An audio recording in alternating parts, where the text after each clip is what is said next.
દારૂનો નશો કરી ગેરકાયદે મંડળી રચી પોલીસની ફરજમાં રૂકાવટ કરનારાઓ વિરુદ્ધ સિંગણપુર ડભોલી પોલીસે કાયદેસરની કાર્યવાહી કરતા નશેડીઓમાં ફફડાટ વ્યાપી ગયો હતો. સિંગણપુર ડભોલી પોલીસ મથકમાં ફરજ બજાવતા અનાર્મ હેડ કોન્સ્ટેબલ અનિલભાઈ રણછોડભાઈ તેમજ લોકરક્ષક હિરેન દિનેશભાઈ નાઇટ ડ્યુટી પર હોય અને પોલીસ સ્ટેશન વિસ્તારમાં બાઇક પર પેટ્રોલિંગ કરવા ગયા હતા. તે સમયે ફરતા રાત્રિના 12 વાગ્યાના અરસામાં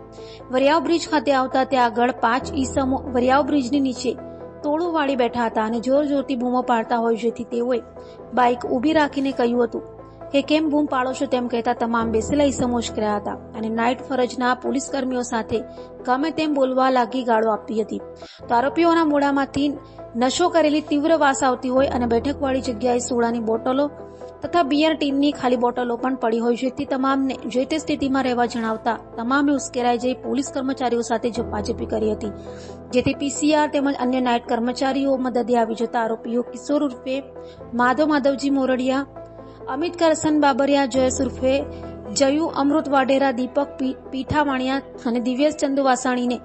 ઝડપી પાડી તેઓ વિરુદ્ધ કાયદેસરની કાર્યવાહી હાથ ધરી હતી.